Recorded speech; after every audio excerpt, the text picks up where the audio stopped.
morning to all of you. My name is Milan Hanjan from 12th class. So today we are discussing on the topic of subject ITS, which is communication. So communication is हमने जो computer का theoretical part होता है उससे एक topic लिया है, वो मैं आज आपको बताऊंगी। पर उससे पहले हम कंप्यूटर की इंट्रोडक्शन के बारे में बात कर लेते हैं। कंप्यूटर को बेसिकली एक डेफिनेशन में डिफाइन किया जाए तो computer is an electronic device which perform arithmetic and logical unit. Computer का आविष्कार 1822 में चार्ल्स बेबेज के द्वारा किया गया था। इसका इन्वेंशन ही हमारे काम को आसान करने के लिए किए गए हैं। जैसे कि हम कोई भी कैलकुलेशन करते हैं तो हम कंप्यूटर में कुछ सेकंड में ही उसे कर सकते हैं, ठीक है। अगर इसके अलावा बात की जाए तो हम कोई भी इंफॉर्मेशन लेना चाहते हैं, जैसे कि तो हमारे पास गूगल है या कोई भी एक्सेट्रा ऐसे प्लेटफॉर्म है जिनसे हम अपनी इंफॉर्मेशन अर्न कर सकते हैं, ठीक है। तो ये तो थी एक छोटी सी कंप्यूटर की इंट्रोडक्शन। अब आइए हम बात करते हैं हमारा मेन जो टॉपिक है, जो हमने मेन टॉपिक की बात जो आज करनी है वो है कम्युनिकेशन, ठीक है। कम्युनिकेशन को हिंदी में हम बात करें तो इसको संचार कहते हैं। क्या कहते हैं? संचार। तो मैं आपको बताती हूँ कि कम्युनिकेशन बेसिकली है क्या। Communication is a two way process which through information और एनीथिंग हम जो भी हम दूसरे व्यक्ति को बताना चाहते हैं, किसी दूसरे व्यक्ति के साथ अपनी जानकारी साझा करना चाहते हैं using a symbol, sign etcetera, उसे कम्युनिकेशन कहा जाता है, ठीक है। जब हम किसी के साथ भी कोई भी इम्पोर्टेंट इंफॉर्मेशन जो है दूसरे के साथ बातचीत करते हैं तो उसे कम्युनिकेशन कहा जाता है। फॉर एग्जाम्पल जैसे अभी मैं आपको बता रही हूँ, अभी हमारा इम्पोर्टेंट पार्ट है, अभी मैं आपको इम्पोर्टेंट इन्फॉर्मेशन बता रही हूँ, तो ये हुआ कम्युनिकेशन।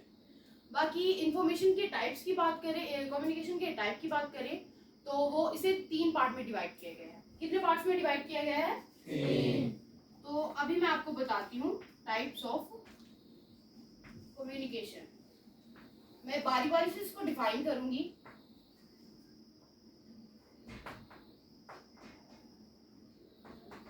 तो इसका पहला पार्ट है वर्बल कम्युनिकेशन,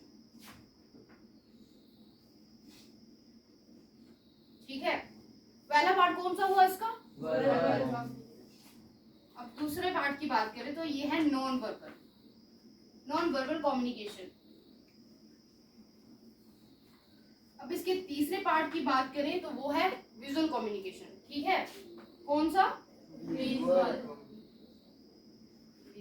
ठीक है।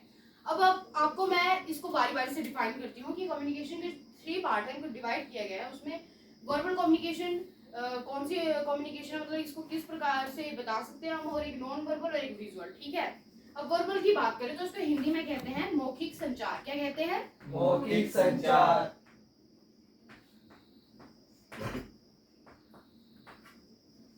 नाम से ही पता चल रहा है कि मौखिक संचार। जब हम किसी को बोलकर अपनी जो इंपॉर्टेंट इंफॉर्मेशन है वो बताते हैं तो उसे वर्बल कम्युनिकेशन कहा जाता है, ठीक है।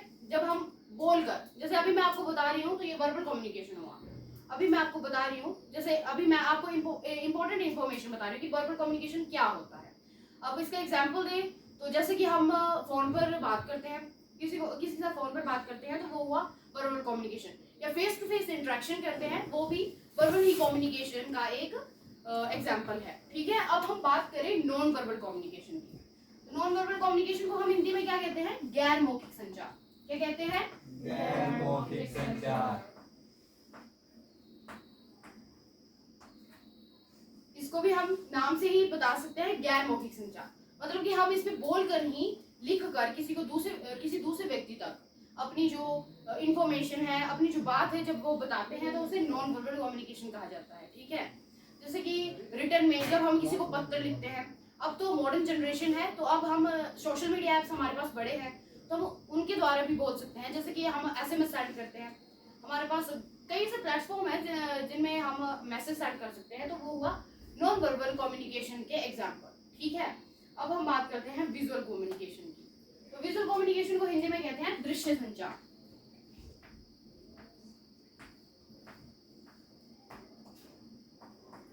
This is the last type of communication which is visual communication, ठीक है। विजुअल कम्युनिकेशन को कहा जाता है दृश्य संचार। जब हम किसी चार्ट, किसी अन्य एग्जाम्पल के द्वारा किसी दूसरे व्यक्ति तक अपनी इंफॉर्मेशन बताते हैं उसे विजुअल कम्युनिकेशन कहा जाता है। जैसे कि अभी मैं आपको बोर्ड पे लिख के बता रही हूँ तो ये विजुअल, क्योंकि आप इसको देख रहे हो, क्योंकि मैंने यहाँ पे लिखा है ना, तो आपको इससे पता चल रहा है कि मैं क्या बताना चाहती हूँ। तो ये है विजुअल कम्युनिकेशन, ठीक है। जब हम इसके अलावा बात की जाए तो जब हम कोई चार्ट हमारे क्लासरूम में हमारे किसी भी प्रकार से जब कोई चार्ट है उसके द्वारा हम आपको इंफॉर्मेशन बताते हैं, या फिर कंप्यूटर्स की बात करें तो हम लिब्रे ऑफिस में हम अपनी प्रेजेंटेशन को स्लाइड के द्वारा भी बता सकते हैं, तो इसे विजुअल कम्युनिकेशन कहा जाता है। तो ये थे 3 पार्ट ऑफ कम्युनिकेशन, ठीक है।